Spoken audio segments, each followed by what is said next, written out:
Good afternoon, everybody. This is M. Krishna Prasad speaking from Rata, Bengaluru.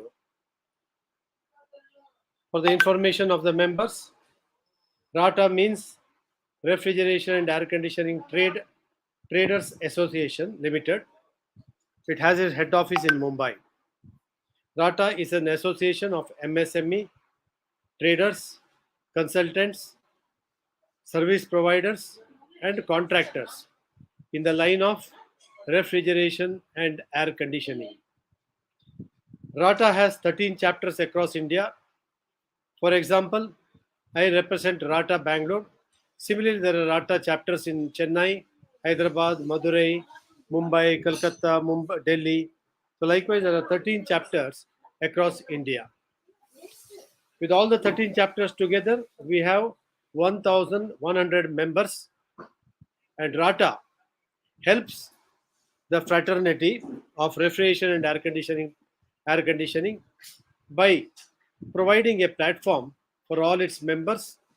It is a place where you meet the suppliers, contractors, consultants. So you name anything in refrigeration, air conditioning, you get such people in this platform. Apart from this, Rata also represents the members with the government of the state governments, the central governments, and the various associations and departments. For example, it could be income tax department, sales tax department, weight and measure, or any other department. Rata represents you with any of these government agencies or departments. Apart from this, Rata, through its 13 chapters, conducts variety of webinars, offline, online webinars, and offline programs.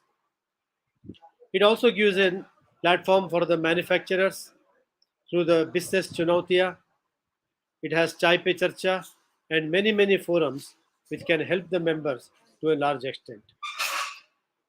Rata Mumbai, Rata, the head office, which is the head office for the entire Rata fraternity, is ably managed by its national president, Mr.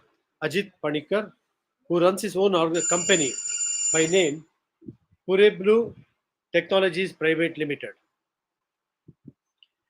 Now, I am a member of Rata Bengaluru. I already told you, Rata Bengaluru has 77 members, and Rata Bangalore is also an associate of FKCCI Bangalore. We are in regular contact with the FKCCI, through whom we also are in touch with the sales tax department and the various departments which are directly responsible for the traders, MSMEs, consultants, and the service providers in Bangalore. Rata Bangalore is ably managed by its president, Mr. S. Subramaniam, who has his own organization by name Triple S Consultants. I would suggest all the members who are viewing this program to be a part of Rata Bangalore, or wherever you are going through this program, you can be the member of the respective department, of the respective chapter in that area. So that is in brief for you about Rata. Rata is also a member of Chamber of Commerce in Maharashtra, Chamber of Commerce in Gujarat, ASOCHEM in Delhi, FKCCI Bangalore, and many trade bodies and organizations across India. Now, as I told you, Rata Bangalore and Mumbai together, the head office together, are providing this platform to the people in this line. Now, Rata Bangalore has been conducting various webinars over a period of time, especially in the last 2 years after its inception. And today we have an interesting webinar, a very valuable webinar for the people who are in the line of selling activity. Friends, There is a lot of competition, and it is always a person who is better equipped, who is better knowledgeable, who wins the competition. So, how can we equip ourselves better? We can equip ourselves by being more knowledgeable, by attending more workshops, attending webinars, and reading books or talking to people who are in this line. Today, we are going to conduct one webinar which is called as Winning in Selling. And this is especially for the people in our selling in the line of selling parts and equipments. The person who is going to conduct this webinar today is a very eminent personality. He is also the president of RRC Bangalore. If I have to tell about a few words about him, it is very difficult to explain about him. He has a very big, very big list of credentials. But I will explain him in very short or very briefly. He is an alumni of IIT Chennai. He owns a consultancy firm by name Yes Consultants. He has 38 years of experience in the line of HVAC. He is a presidential member of ISRE Bangalore and member of ASHRE, IGBC, and FSAL. It is my pleasure to introduce such a gem of a person, an eminent person, and he is none other than the president of Bangalore chapter, Mr. C. Subramaniam. Please join me in welcoming the speaker of the day, Mr. C. Subramaniam. Thank Yes, you, Prasad. yeah, Mr. Thank you for this. Lot of nice words you have given about me. Good evening, everyone. Today, we are meeting today this is a continuing session. We had three sessions earlier. Today is the fourth session that we are having. I hope my screen is visible to all of you. Yeah, it's Yeah. visible. So now, by this time, I don't know how far you remember. You should be, in the last three sessions that we had in winning in selling. There are a lot of things that we talked about. Now, selling is a process which doesn't happen overnight, and we can't become sales champions just like that. So there are a lot of capabilities and skills and attitudes and attributes that we definitely need to pick up from here and there, which will harness our selling skills, and for us to become sales champions. It's very important, and my absolute wish, and looking forward to seeing every one of us who are here on the call to become sales champion. Now, continuing with the previous session, this is the fourth session, and we will just have a quick wrap up of what we had seen in the previous session and then continue with this. Prasad, I hope my screen is visible.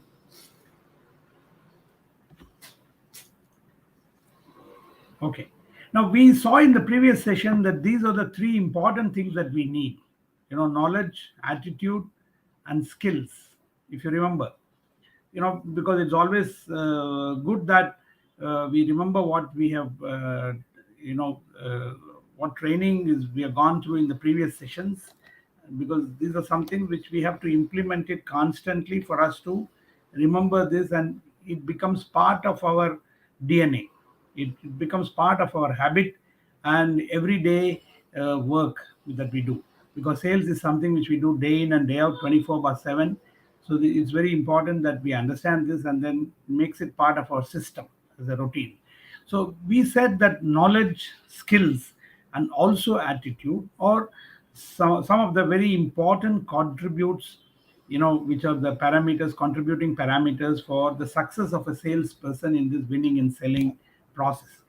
Now, we also said that when we talk about knowledge, we have so many things: product knowledge, territory knowledge, customer knowledge, competition, pricing, technical, trade, and industry, because without which, our vision is not going to be broad enough for us to sit with the customer, engage him in conversation, talk to him about various plus and minus about our product and competitors products, and finally take him to closure of sale, right? So these are very important. And we also said that skills are very important. Communication, we should know how to talk, we should know how to write. If the owner is asking us to make a presentation, we should be able to make a clean and neat presentation. And we need very, very good interpersonal skills as well. And at some point of time, you need to know how to negotiate well, because you don't want to sell your product at the lowest price, right? And we are going to see more of that in today's session and maybe the next session. We need to know how to do time management, complaint handling, conflict resolution skills, and all that. We have seen most of this. We have seen all of this in our previous session. And if you want to browse through, the videos are available at Rata website. You can always go through at your convenience of time and place. And then we also said that in addition to skills and knowledge, you need a positive attitude, and you have to enjoy your job. And we saw the video of people how they sold a certain bunch of salespeople, how they sold fish in the super duper fish market from US. You know, so they never felt that it is selling that they are doing, and they never felt the burden of that work. They didn't consider it as a work. They just did the job because they enjoyed the job, and it became like a passion for them. And it became such a great passion that every day they were looking forward to going there. It should not happen that we find very hard and we don't want to go to the workplace, or we don't want to go and work and meet customer and get engaged. We should enjoy the job. And that's what we saw in the fish video, so-called fish video. And and it's good that you develop all that attitude. Now, when we did all that, we said yes, we know we definitely need to have ourselves impregnated with knowledge, attitude, and skills. But do you think that this is enough? If somebody who has a great knowledge of the product he's selling, and a great attitude, that he has got positive attitude, all the skills, he knows how to write, he has got best, he's got a master's in English, and he knows how to write letter, how to write emails, best vocabulary and all that, you think that is enough? And if we ourselves ask a question to ourselves, because we are all salespeople, we will definitely say yes. I don't think these three are the only contributing factors for success in selling. We definitely need some more skills, some more attributes, some more ways of talking and taking the customer to closure part. What exactly is that? So your connect with the customer is the key. Now, how are you able to connect yourself with the customer? That is very important. We may have the knowledge, but it can't just be within you. You may be, if that is what is best. Companies can employ PhDs, and if you want, somebody with communication skills and all that, we can have the best of person who talks best English and who communicates beautifully, writes like Shakespeare and Wordsworth, and then we can say that we will get the order. But that is not the case. The connect with the customer is the key. And how do you connect with the customer, and what does your company also expect from you, and how do you want to, what are the things which increases your net worth in an organization, and your own evaluation of yourself personally as you make a travel in this journey of sales. This is a sales journey. This is a career. Somebody starting, let's say, at the age of 25 in the sales process. You've got let's say 30 to 40 years of selling, 30, maybe at different levels. You may be going from level 1 to level 2 to level 3 to your managing director of your own organization, CEO of your own organization, president of the organization where you're working. So now, what are going to be the assets for you at the end of the day? If you sit back and analyze all this, you will find out that your net worth depends on your network. What exactly is your net worth?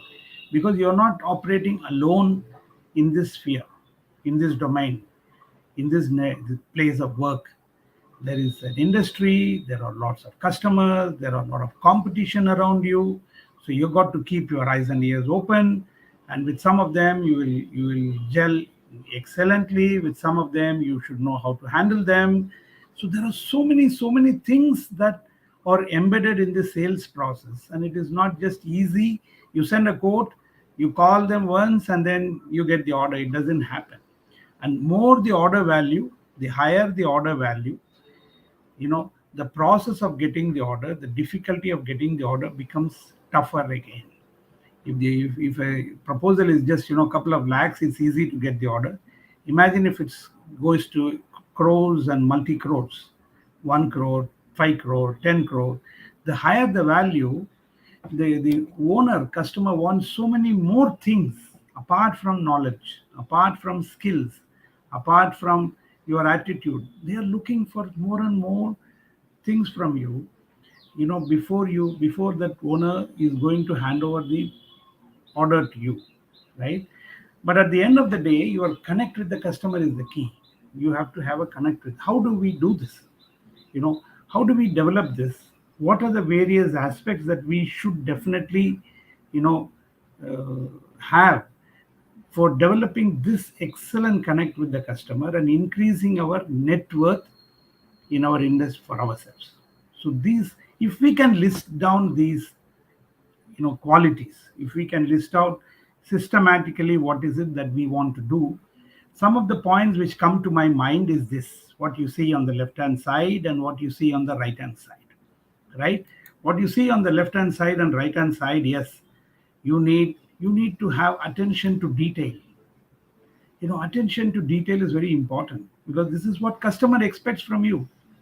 If they have sent you an inquiry and if you have not gone through that, and if you are going for a first meeting, they can make out immediately that you have not gone through the mail and information that has been sent to you, and you are asking questions which are irrelevant because which are already there, and that he may put a negative mark to you. He may not tell you, he or she will not tell you in front of you all this, but it is all in there, it is all logged. If that person is going to go through 5 or 6 5 or 6 salespeople from various organizations before he finalizes the order, he does all this evaluation. They will not tell you all this, and you should have an interest in doing the job. You should not feel it as a burden. You should not feel it as a burden, and you should take the customer's problem as your own problem, and you should be in the shoes of the customer. You should take interest in the job that you're doing, and interest in the sales process, whatever you're focusing on. That should be your main focus of interest, and that the customer can make out. How can they make out? They can make from your body language, they can make out from the way you are expressing, that way you are asking questions related to that proposal which the customer is going to finalize, right? They have got umpteen ways of finding out all this from you, right? And those are all designing factors in you to clinch the order. So we should be aware that we should be very attentive to even minute test details. We should take care. Even if the customer has forgotten, it is our responsibility to bring it to the notice. At the same time, we should not bring unnecessary things to the attention of the customer at wrong points of time. Some of the things which we should take care, without telling them, we should take care about it. And we have to have a firm conviction that what we are selling is a good product. What we are selling is a good system. And if we are not convinced about it, definitely the sales process will not go, in a clean fashion, right? If we are not convinced, unless we have a conviction, yes, this is some product which is going to bring value to the customer, this is going to bring benefit to the customer, it is meeting their requirements and things like that, you have to be convinced about it. If we are not convinced, it's better that we change the job, or we have to find out, we have to do something else, or you have to go and tell your boss that I am not convinced, please convince me, because I have to convince the customer about it, right? And we have to have the hunger and desire to sell. That is very important. We should have the hunger. That is very important. So if you're not hungry enough, in the sense, when I am saying hungry, It's not that I say that, we want to go and have parathas and these things like that. What I'm saying is we should be wanting to sell more and more and more. And the desire should be there to sell the right product to the customer at the right time, at the right price. The desire should be there, right? And we should be hungry. We should be definitely looking forward, and we should be keen to sell this system, whatever is there, as per the needs of the customer. And with all this, we have to do action. It has to be action packed. We have to action those items. Now, if when I'm saying action, the sales process, you all know that it doesn't, you get an inquiry, you quote for it, or the inquiry may be verbal, it may be written. You have to quote for it. It may call for some communication. You will have to call 2 3 people, find out what is their need. So those are all action things. And you will have to contact your factory, you will have to contact your colleagues, and so many things are there at the back end. So you have to action those items in a systematic, timely manner, and accordingly put them together and then do. So these are inherent for being successful in selling. These are there. And then on the right side, what you see here is the most important. You have to build a relationship with customer. So, and as I was telling you, the higher the value, the customer is going to take little deeper. They are going to look far deeper into the process, and they will ask a lot of questions before giving you the purchase order. They will ask, is this the right company to whom I am giving the order? Is this the right person in the company with whom I am communicating? Is the person aware of things technically? Does he have the right attitude? Now, is he able to resolve my problems? Does he know how to carry this, sales process? Because whatever you do, maybe there is a warranty period. They have to have trust in us. So now, these are the questions that they are going to ask. And for this, you have to develop your relationship with the customer, the bonding and the rapport and the relationship what you develop with customer. Those are very, very important, very significant in for you to clinch the order. Now those will be tick points, those will be plus for you. If you are crossing all these stages, then the sale is going to be much easier for you, right? And the higher the value, again, it is very important that you have a very, very programmed way of doing things, and at the same time you have to talk from your heart. That is very important. And in this, even if your organization for with whom you work, the company with whom you work, if they are not convinced in giving you proper support, you have got to have a dialogue with them. You have to tell them, see, in my opinion, I have always faced personally, I have always felt that in the sales process, you are in between your organization and the customer. And whatever customer problems are there, it's you who have to take them to your company, your organization, and find solution. Be it price, be it technical compliance, or delivery problems, delivery matching with the customer's needs, or maybe they had a problem with the warranty and kind of delivery and spare parts and so many other things, technical problems earlier. You have to carry the name of the customer. You have to be the customer's ambassador within your organization. You have to be in the shoes of the customer, talk to your company, and then take the solution and then go and resolve it for the customer. If you do that, now these are subtle ways, and these are ways which the customer will feel, yes, now I feel that he is not only this person who is coming and meeting me, he is not just a salesperson. He is a person as if he is working for my organization. He is an extension of my company, and I can trust this person. So that is the kind of trust that the owner will have on you. And that is where so this is very important for you to develop the relationship, the bonding and the rapport. Because unless you do this, the customer is not going to come out. And in case your price is more, in case the the product what you have proposed to the customer is not matching with the needs, it's not exactly matching, and your competitor has given something else. Now they are not going to open up and tell you. Now we are going to see further down today how are we going to open up this customer to us.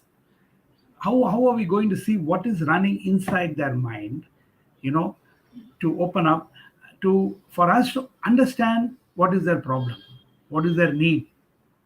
So basically, again comes to the question, we have to identify the problem, whatever the customer has got. Now how do we identify the problem?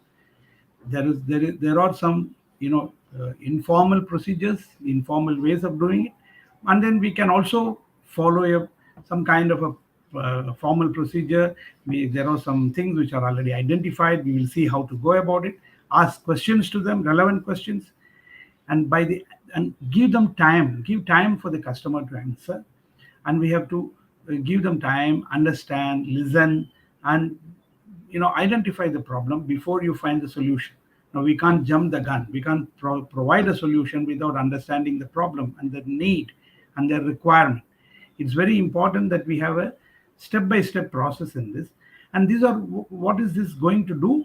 These are all going to help you in closing the sale at your price, for the benefit and for the customer satisfaction, right? That is important. So you want to improve your bottom line, improve your top line.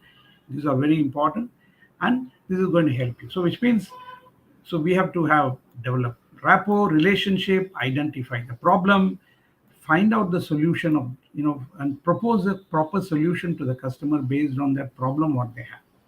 And then at the end of the day, once we have done all this, we are coming to the end of the closure of the sales process, whatever we are talking about. So we can close the sale and bring delight to the customer. So this is very important for the success in sales process, right? So success in selling, when we said about, we talked about all this, identifying the problem, finding solution. So how do we do that? We have to do this need analysis. Need analysis is very important. So we have to understand their need. We have to we have to analyze it, figuring out what the prospect's needs are. Because unless you find out what the needs, suppose there is a customer, the compressor you are giving for them, is it going for a cold storage application? Is it going for a comfort application? Now, is it for a replacement for your competitors' compressors? You have to ask them questions. Blindly, you just quote and just give a price, get the order. That is 20% of the job. Now, for that, you and me are not required in any organization. We can just have an automated system, robo. There is an incoming mail which comes, and you quote your lowest price and you get the order. Then you and me are not required. Your boss, your owner, business owner has not employed you for that purpose. There are reasons why they have employed you. There are reasons why they have given you solid training. So we have to understand, figure out what the prospect's needs are, right? And then we have to see awareness. We have to understand the awareness. We have to map the right product or portfolio with their need. So we may be having umpteen number of products, umpteen number of systems. Is any of that useful for the customer? Suppose one of you is dealing with the heat pump. Now, is heat pump, can that be a need for a customer? You have to find out. Suppose you're talking to a hotel customer. Now you have to know what is the code, what is the government's MOEF requirement, and what are the environment requirement, because environment requirement is pushing for heat pumps rather than boilers and all. So maybe they have got a 10-year-old, 15-year-old boiler, and they are looking for a replacement, and you have a right heat pump. So you will have to understand their needs. Why are they using it? What are they using it for? And then map it with your product and portfolio and provide a solution. Match it with their needs and give it to them. And then these are the ways by which you can, you increase your bonding, you increase your rapport with the customer. They're going to open up for you in front of you. And to your utter surprise, it may so happen that whatever beyond your expectation, they may tell you, yes, I was looking for this, but after I have talked to you, understood your product portfolio and things like that, and the way in which you have explained to me, that person will tell you, maybe we have some other requirement for which I think you may be able to provide solution to us. Now, that is how they are going to come back to you. So you have to drive them in that direction. So you have, so that is what is required. And once, so the solution is there, then once you have understood these two process, then you can provide a solution to them.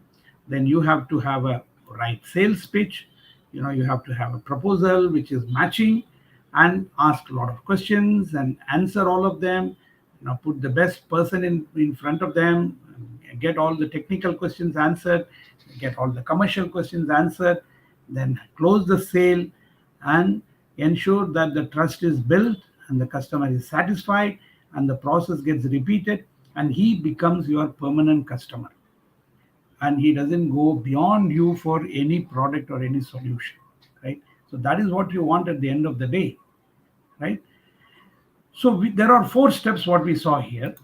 In this process, what we said, there are 4 steps. One is this, second is this, third is this, fourth is this, right? So in the first step, what exactly is this?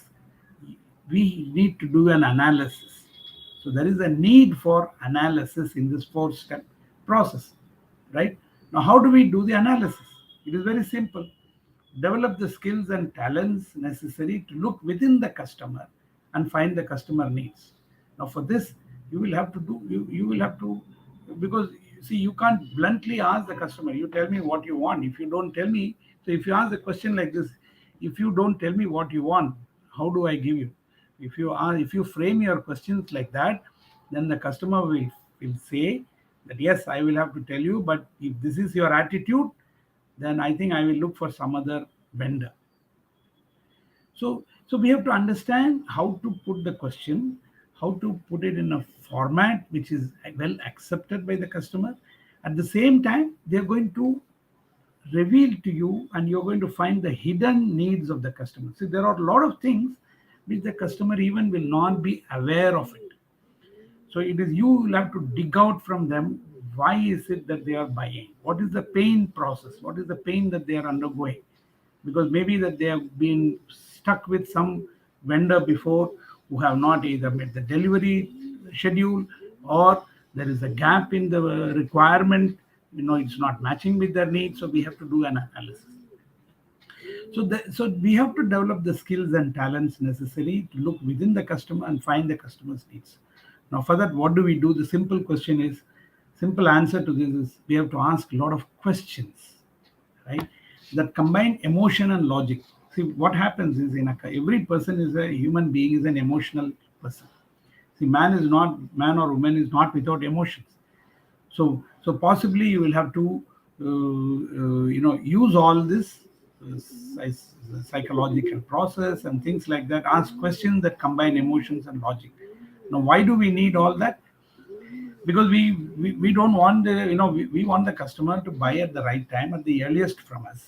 So emotions makes the prospect to buy now rather than later, right? You will have to drive them to, suppose you are going to a dealer and you want to buy a phone, and maybe you want to do window shopping, but the way the salesman is asking information from you and providing details to you, you may be so happy that you will conclude you may want to buy that cell phone immediately that day only, because you got all your needs satisfied, and maybe you have changed your decision to buy. So there are so many things, so many times like that, with the customer may change the idea, and the emotions will make them buy it immediately. And why logic is required? Because they may have to justify it to themselves later and to their organization. So because of this, what we may have to do is we will have to ensure that there are questions asked, and the customer opens up, they answer the questions, and their hidden questions which they themselves were not aware, you will have to ask them. So those are the things. And how do we do this? So there are 4 ways by which you can ask them questions. One is an open door question, open-ended question. Another is a closed-ended question. Now, another is a yes or no probes, and the other one is a mirror probe. So these are some of the techniques that possibly we can follow at an appropriate time when you are sitting with the customer. So some of them may help you to close the sale much easier, much faster, and it will also build the trust with the customer. So we'll just have a quick look at what are the open-ended question, what are close-ended question, because you should not ask some close-ended question in the during the initial stage of the project and things like that, because then the conversation cannot be built upon. If you ask for closed door questions, your conversations are not going to be built upon. There's nothing much to talk about, right?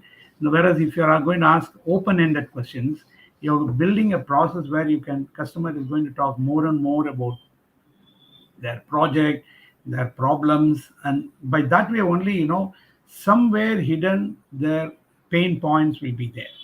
Somewhere hidden in the customer's answers, there are going to be their needs defined, where that is what you have to pick up and then match your product, match your solutions, whatever is there, to their needs. So let's have a quick look at what are the open door questions, what are the closed door, and how do we go about doing it.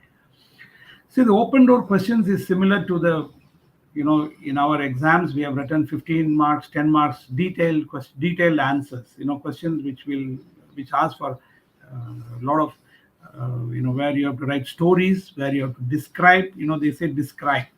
In your question examination, there are multiple choice questions, yes or no.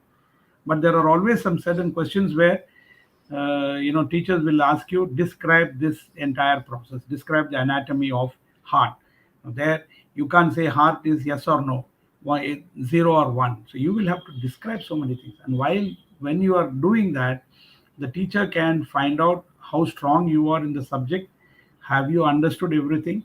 By reading 2 or 3 sentences, that teacher will come to know whether you can be given full mark, or 70%, or 7 out of 10, or 6 out of 10, or 4 out of 10. So similar to that, with customer, you ask this kind of open-ended question. So which means this is like a TED question. It is tell, explain, or describe. So that is what it is. So how are that? So can you just, if for example somebody has gone there on a safari trip, so you tell them, where did you go? Okay, you will start that question. But you want to know more about it. You want to get in an engaging conversation. You're going to ask them, can you tell me more about the safari? Can you tell me how did they take you there? Can you tell me, can you tell me more details about that? Then the person is going to explain about it. All depends on, then the ball is in the other side, the other court of the customer. Now they may start from the time they got up in the morning, the time they got the breakfast there, and breakfast was very nice in the hotel, and then they got into a safari open jeep or a closed jeep, and they took you around, and it was so nice. So they may even say that the hotel was. So you will get to know more and more information about everything what that customer has experienced about, what that, for example, this traveler has experienced about safari. If you ask this kind of a question, which is an open-ended question, it is not a close-ended question, right? Now, so this way, out of 15, 10 or 12 statements, 15 statements that they are making, there will be 2 or 3 definitely from where you can refer, infer, and conclude the pain points of the customer. What is the compressor that they're looking for? Are they looking for an energy efficient system? Or are they having a problem with our competitor on delivery? Or are they having a problem with competitor on price? Or is there any schedule related problem? Or whatever it is, right? Then you can ask a question like, if you're going to talk to your dealer, for example, you are a distributor and your dealer is there, I see you have grown over by 25% more sales in this quarter, when most of the dealers have been complaining. Can you please let us know what did you do differently? So you are going to ask, it's a very detailed question. What did you do? So obviously it is not, I wrote, I did this, I did that. So there is going to be an explanation, right? What did you do differently which led to this growth? So then they may tell you, this is how I did it. I went and analyzed the buying process, the needs of the customer, which product sold more, which product. So he will tell you a big story about it. Now, from that itself, you can draw a lot of conclusion on what they need, what are the problems that they had, and these are something which you will have to keep in mind, jot down when you conclude how you want to handle that customer or handle that dealer for you. You can also, this kind of question like, I would love to hear more about your experiences and how you felt, how you felt in our IPL finals party. So they're going to explain what were the things, memorable in memory that they stand. What are the things that they don't, unforgettable things about that party? What did they remember and all those kind of things. So these are questions which make them tell, explain, or describe. If you can note down these kind of thing. Now, compared to this open-ended question, now what are these closed-ended question? Closed door question. These are like similar to 3 marks, or if we can compare to that, it's like define Newton's third law of motion. It is not going to take more time. It is just a question of two or three statements, one statement or two statements. Which is the best time to visit Masai Mara to view migrations and games, right? So this is something which they're going to tell you in a one or two sentences. And which SKU of Duracoat vinyl silk moves the maximum in your area. So it's going to be a very simple answer that we are looking for, and they are going to provide us. When are you opening the new outlet? So they may tell you this is the time period at which I'm going to open the outlet. So you're not going to get more and more detail from the customer by these kind of questions. But these kind of questions may be needed as you go in the sales process towards more on the closure stage. Now, the first question, the first one we talked about open-ended question, it will be in the initial stages, and these will be in the later stages for you. Are you giving me a check now, or would you do the RTG? So we saw that, no, as you go closer, you are wanting them to give a conclusion, right? What are you going to do? So that itself will try to bring them to closure, drive them to conclude, and things like that, right? So that is what you want to do. Now, on top of these two, we can also do yes or no probes. Yes or no means it's just 0 or 1. It is just binary. You tell me yes or no. So it is like this simple. Can we get Lebanese food at Taj House or Udaipur? Yes or no. We do get, or we don't get. Now, how does it relate for us as salesmen? So at some stage in our sales process, now you have explained, you have returned the proposal, you have sent your proposal to the customer, you have matched the price, you have done everything, you have asked him lots of open-ended questions, you have asked him close-ended questions. Now you have exhausted everything. Now you know that you have almost matched the price, you've matched technically and commercially.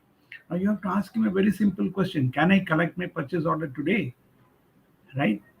So to that, his answer is going to be yes or no. And you want an yes, right? You don't want a no. So which means these are yes or no probes where at some point, but this you can't ask them initially. Initially, you will have to ask, all those other kind of questions, open-ended question to tell them about problems. Can you tell me what kind of problems you faced in your hotel?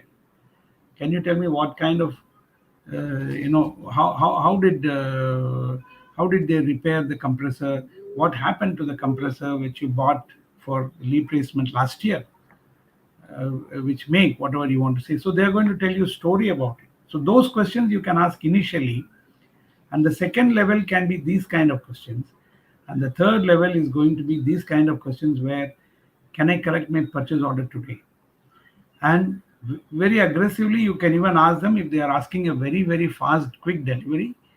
I am asking my dispatch team to load the material by tomorrow morning so that it can be delivered by 5 p.m. tomorrow. Is that fine with you? So you are getting a commitment from them. Yes, I am going to place order on you because you say that this is what is required, because you wanted it urgently. So you're going to ask this kind of yes or no. That is, the customer doesn't have an option. He has to ask you, he has to tell you yes or no to this. And which means it is ending towards closure of sale, right? And this kind of mirror probes, where what they say is, if you're having some kind of response from the customer that why is it that they are not buying your product, now you want to understand more about it, you can say, are you saying this product is expensive? So that you want to understand from him some kind of inner detail, more detail, which he has not explicitly told you before, right? Which will help you to position your product much better. Maybe you will have to go for a special price with your factory, with your principal manufacturer, right? So for that, you want to have some kind of probing questions, mirror probing questions there. Is this product inferior to the other product? Is one compressor of this make is inferior to the other compressor? Do you mean to say that? In which case, in what way they are inferior? So you get to understand more about them, so that you understand that maybe you have multiple products for a different requirement. You want to position a different product to them. So here the most important thing is the voice modulation, because we can't ask, talk to customer like a robo. They don't want robots sitting in front of them. Yes. So key is voice modulation, which is very, very important while we ask these kind of questions. So what we said is there are four kinds of probing questions that we can ask. One is open probe. Now when we ask open probe, it is prospecting or initial stage, right? Initial stage, yes, you can ask, you can to understand before you suggest your solution, before you suggest what product you want to sell, what system you want to give, you want to understand. So in the initial stage you can ask those kind of questions. The closed probe and those kind of questions you can ask during the closure stage of a sale. And you want the customer to think and feel, and those kind of questions, those are mirror probes, where they will say, yeah, you give me time, let me just come back to you. I need to find out more detail from my technical team. I need to find more detail from my project team, why they rejected this. And maybe you have supplied some compressor 3-4 years back, and then the repeat order has not come to you for 2-3 years, and now you've got another opportunity. You can ask them what happened, in what way your this product was not preferred over the other product. So the person may say, yes, let me come back to you. I'll talk to my team and then come back. So those are kind of thinking questions or feeling questions, where they also understand that the more important thing in this process is the customer wants to know that you are just not wanting to sell just a product and go. Do you understand what I'm saying? So it's like they want to know that you are providing a solution to them. You want to understand the problems that they have faced. And if there was a reason why your products was not selected earlier, or why you had not got the order, you want to know, understand more about it, and match your product with the requirement. So this is like building trust. So these are the kind of things, the questions, the probing questions, where your bonding and rapport is going to get better with the customer. The customer is going to have more confidence in you. So they will feel, yes, this guy, this person, salesperson, he really wants to understand before he wants to sell, right? So he is not in a hurry to sell. He doesn't want to sell a wrong product to me. He wants to ensure that at the same time we can't be asking 101 questions where at the end of the day the customer gets fed up. That is also not correct. We have to ask the right questions, right number of questions at the right time, at the right place, and close it. That is what is most important at the end of the day, right? And talking is sharing, but talking is sharing, listening is caring. Is very important. So when you are talking with customer, you can always say, yeah, okay, keep on talking and don't allow them, give them time. That's not right. So if you want to introduce about the product, if you want to give the features, you can tell them upfront that I will take 5 minutes to explain the feature of my system, the feature of my product, and I will stop there, and I will request you to please tell me what exactly your feedback and what do you want, and then I would like to listen. So that way is better, because the customer knows that he is being given a chance, he or she is being given a chance for them to talk and express, and you make them talk and you listen. And unless you are silent, you cannot listen. Now if you take this word listen and silent, the 6 letters are same, they are just repositioned there. If you say SLINET, it is very simple. SILENT.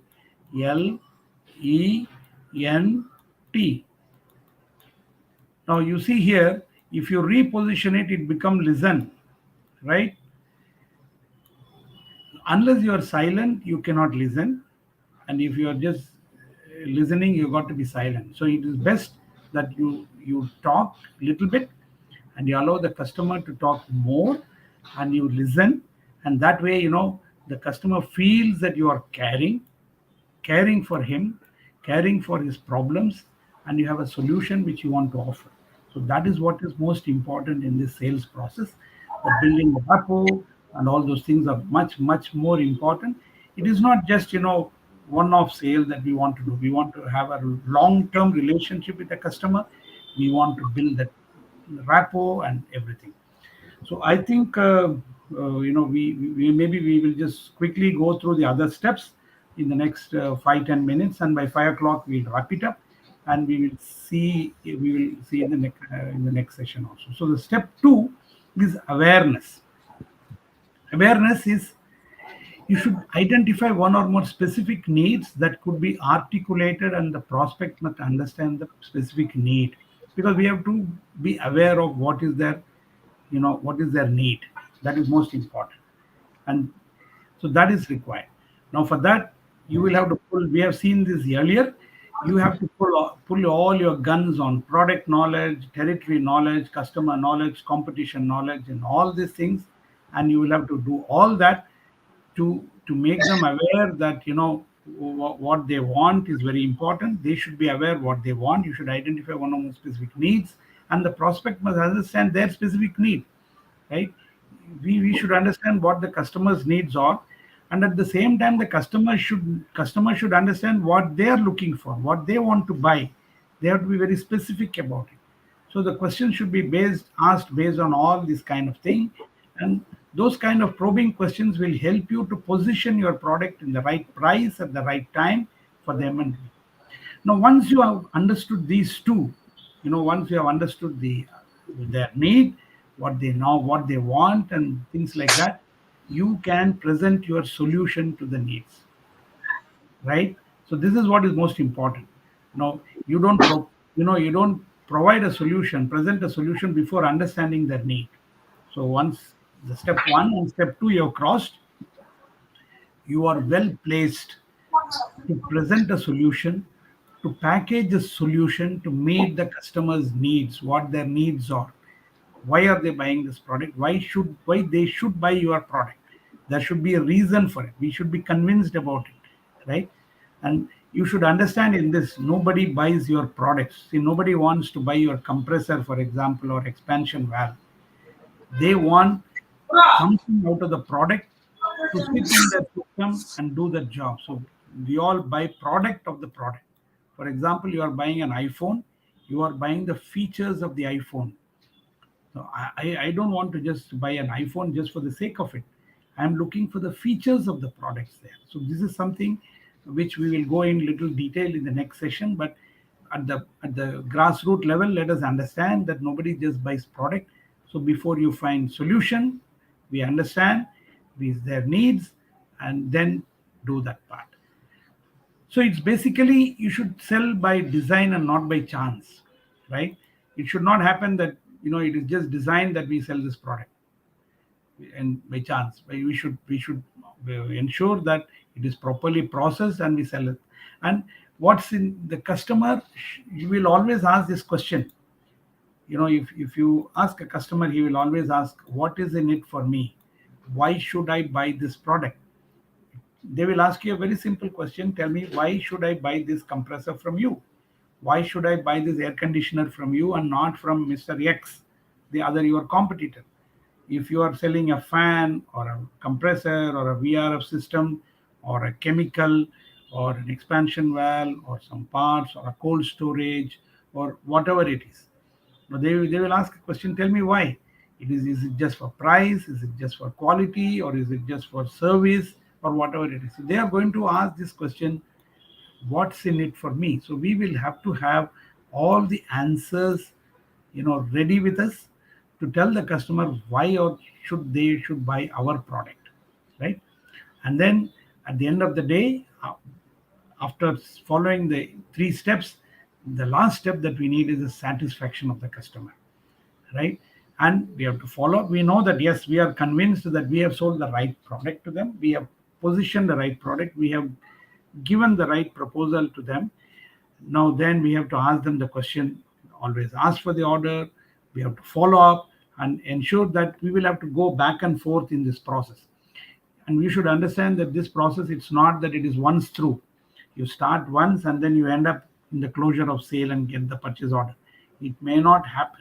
Your selling process, maybe you will have to go back 2 steps, come back again to the third step, or go back to the first step and come back to the third step and go to the fourth step. So it may be back and forth. So we should understand that this is a continuous process. So fortune lies in the follow up. We have seen this earlier in the third session, which we saw. Persistence pays. Ask, thou shalt be given is the old order. The new order is ask 5 times, ask 10 times, and then you shall be given. And when you ask with questions, with open-ended question, with probing questions, with close-ended questions, then you are going to get the customer's trust built up on you. And when you give the right answers to them, the customer is going to be happy. Yes, I trust this company, I trust this salesperson, I trust this organization, and I can give the order to them, and I am sure that they will deliver what I want. So that is what it happens. So so summarizing the thing, the success depends on, we should have, we should be very attentive, we should be interested in this process, we should take interest, and we should take customers interest also into this, and we should have conviction, desire, and action. And building relationship and rapport is very important. We have to identify the problem of the customer before you package a solution to them, because you can't just package a solution without understanding their needs and problem and requirement. These, when it is done very neatly and correctly, it will end to a proper closure of the sale.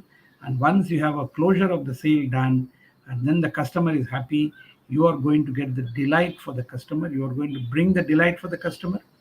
The customer is going to be yours for a long time. And that is what will make a true sales champion and differentiate them from a normal salesperson who is possibly not interested in the job. Let the order come or not, I am not worried. I've already closed my target this month for this month. Now, those are not the words that we want to hear. We should have a passion for selling. It is not that you cross your target and then you stop selling. That's not going to. That's not what your boss wants, right? So let's focus on all this, and that is very important. So, in addition to this knowledge, attitude, and skills, what we want is, we have to build relationship, bonding, and rapport with the customer, with the right approach with the customer, with a good approach, with all this backed up by all these things, and then which is going to make us win in selling. That is what is important. And I think Thank this is what I have. you. This is what I have for you today as a part 4 in winning in selling. And thank you for patiently listening to me. And maybe we may be having one more session with the Yeah. next one as a concluding session. We can just wrap up what we discussed earlier. A couple of other things are also there. Let's put them all together and maybe have one concluding session later. Thank you so much, Okay. and best wishes for having a successful selling process. Thank you. Yeah. Thank you, Mr. Subbu. So that was wonderful. You have completely explained this process of selling in very simple words. And I Yeah, think, thank you, yeah, Prasad. Thank you. yeah, yeah. Thank you, Subbu. Thank you very much. I think we'll quickly go through the questions, whatever we have. And Okay. Subbu have to give a very short answer because we are totally running out of time. I think in Okay. another 2 minutes, our YouTube will close down, I think. Okay. Okay. Okay, Okay. so we have to finish it very fast. I have one question from Mr. Nagaraj, and what he has asked is, how can we make our sales process more effective? Yeah, sales process more effective. Follow this whatever steps that I have told you, and implement them.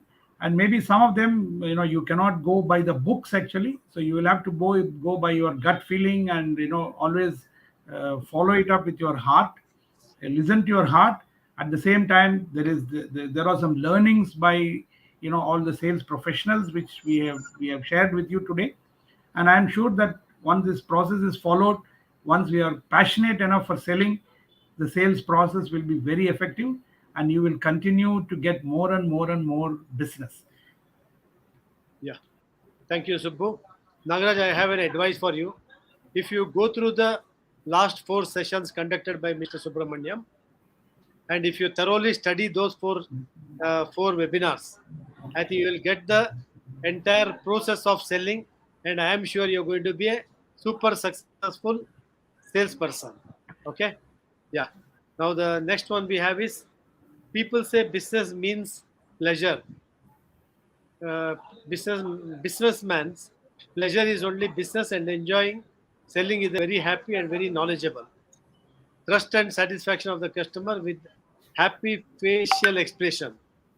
I think this is a comment he has passed actually. Yeah, very nice. Very, You're given very good comment, because see, as I was telling you, we should enjoy selling, yeah, because at the end of the day, customers should very feel very happy that they are buying from you, and and as a salesperson, we should feel very happy that we have sold this product, and that is what is going to bring joy to the customer and customer delight. That is what is most important. and I think Mr. Subramaniam NS, I believe he's in the sales line for the last 36 years, and he has excelled in selling. I know this person, Mr. Subramaniam. Thank So you, I think Prasad, yes, for your very yeah, very he generous is, words. I think he's enjoying the selling process. That's why he's staying in the selling for 36 years. Okay, I think that's all for today. Yeah. Uh, So we okay, maybe now, we'll have one more session, Prasad, yeah, and we can wrap it up. Next month yeah, we have a concluding session. yeah. Okay, now to conclude today's session, I would really congratulate Mr. Subramaniam. I think in the last 4 sessions, you have uh, you have dissected and bisected the process of selling. But generally, people, in a very crude way, they just think they go to a person, tell him this is my product, tell him this is good, and ask him to purchase the product whatever he has. And if the buyer doesn't purchase, he gets upset, he gets dejected, and he comes back. So now, if you have to make the buyer accept your product, there is a process. I think selling, as explained by Mr. Subbu, selling is a process, it is a science. There are certain steps, what you should know, what you should learn before you go to the customer. One thing I very much liked was, you have told that you should be passionate about the product what you are selling. That's very important, You because have the you should be conviction. convinced and you should be You should have passionate the about conviction that the product you are selling is the best. So it. unless you Exactly. are convinced about your product, you can never convince anybody else. That's why I think whatever you told, first, if you are not convinced, you go to the boss and tell him that I am not convinced. First, convince me. And if you are still not convinced on that product, better you look for a different job. So this was a very Exactly. good advice. This is a very good advice what you have given.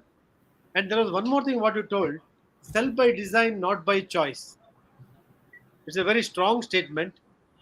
I think whatever you sell, you should design it such a way it should not happen by chance.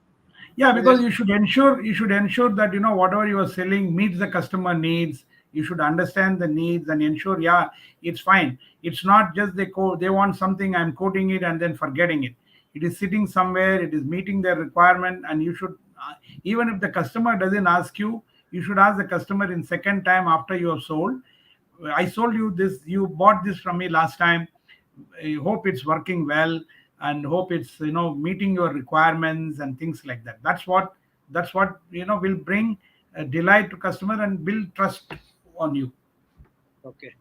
So thank you, Mr. Subramaniam, for all this wonderful talk.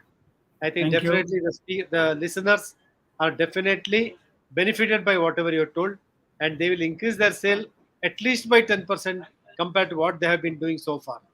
So The this is sky what is I the believe. limit. Sky is the Yeah. limit. Don't fix the limit as 10%. You can go Okay. and get Okay.